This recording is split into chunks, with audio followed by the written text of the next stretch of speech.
Hope you're doing okay. I just wanted to post a little video today, response to kind of the news this week. I've kind of been feeling a little bit anxious, a little bit kind of agitated by all the different things that have been talked about this week. And I'm picking that up in other people as well. I kind of feel like the sense of anxiety that's been around with all the kind of news around the Omicron variant and the rising case and that kind of stuff has created almost like a palpable sense of kind of people being a bit more on the edge, and that's understandable because there's uncertainty in the air, isn't there, and a lack of kind of understanding about how this is going to play out, and that's on top of kind of what we've lived with over the last kind of 18 months, 2 years now, and so just wanted to share with you just a few thoughts that I had as I had a bit of time to think about what might be a healthy response to what's been going on for our mental health and our well-being. How do we respond to this stuff kind of well,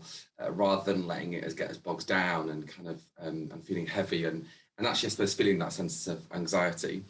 And the things that I thought about were just based on stuff that I've kind of picked up over the course of the last kind of 18 months, 2 years that have really helped me. And if I'm honest, a lot of this stuff is stuff that I'm going to say to you that is a reminder to myself, I think, as much as anything else, of how we might be able to manage and deal with this healthily. So I've got just 4 things which I think could help us with this stuff. So number 1, I think it's really important to recognise what happens in our bodies and our brains when we feel uncertain about stuff. I think it makes us feel under threat in some way because the uncertainty has with it a sense of something that could be a threat.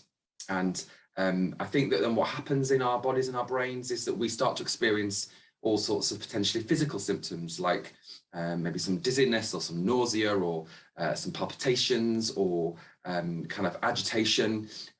We often can feel a little bit tired, a bit exhausted, a bit more so, as our brains are managing and dealing with a lot more information and trying to make sense of some of that as well.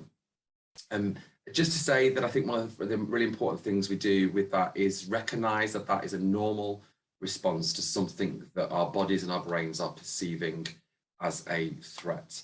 And I think the first thing we need to do with that stuff is just recognise that that's what's happening and that's why those symptoms are there. That's why we're maybe experiencing some of those things. And it's normal and it's okay that that's what is going on. I think that one of the things that can make that stuff worse is feeling that there's something must be wrong with us if that's what's going on.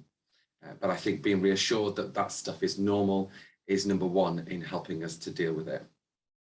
Number 2, I think that we have to therefore stay in the present. Often things in the present moment are okay. And I think spending some time recognising what the present moment is can help us and stop us from spiraling into all the many what could be's that often most of them won't be's. And so I think spending some time, just even 2 or 3 minutes even, just becoming present in the room around you, noticing smells, listening out for the sounds, being aware of the taste that's in your mouth, having a look around and just noticing some of the colours that are in the room, and perhaps just using your fingers to just notice the textures that are around you as you sit in your chair or you're kind of walking about as well. And all that stuff does is bring us into a moment where things are okay, and it kind of grounds us and it kind of helps us. I was really helped in the pandemic myself by a quote from a coach called Christine Carter, who wrote an article about how to deal with the uncertainty of the pandemic. And she said this: don't believe everything you think, because not everything you think, I suppose she's saying there, is always true.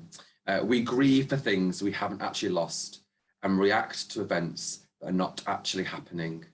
This makes us feel threatened, afraid and unsafe when we're alone with our thoughts. And that just illustrates the importance of what we need to do in terms of staying in present. So number 1, recognise what's going on with your body and your brain. Number 2, stay in the present. Number 3 is talk to other people about how you're feeling. Our thoughts often get muddled and kind of caught up in tangles in our head, and speaking those out talking about how what we're thinking and how we're feeling just unravels some of those thoughts and helps us to start to make sense of it.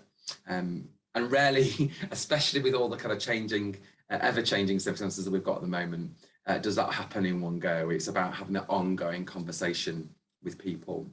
But it's also, therefore, really important to make sure you provide a listening ear to others as well, and learn that skill of listening in such a way that means that you're not interrupting and telling that person your experience, but simply allowing yourself to enter into the map, if you like, of what's going on in that person's world and how they're experiencing things and what their thoughts and feelings are about it, without that allowing you to kind of then feel like you have to then kind of jump in with your experience too.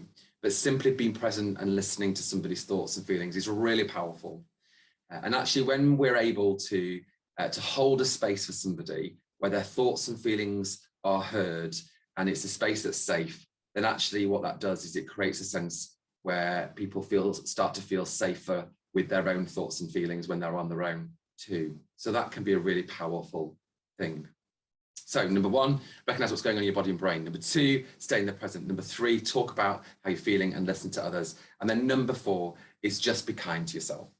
It's okay that not everything that you hoped that you could do, you've done. It's okay that actually that you're not able to do things to the same high standard maybe as you would like. There's lots going on, and there are things that are going to be lost that you would not want to necessarily lose in this season. Plans, ideas, things that you'd hoped might happen. And it's okay if things aren't as perfect as you hope they would be. And it's really important in this, I think, to show kindness and compassion and patience with yourself.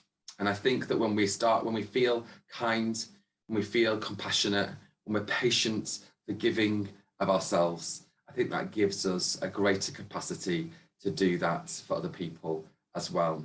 And one of the things we really need at the moment is we need people just to be kind to us. We need people just to be okay with us and to give us a little bit of grace.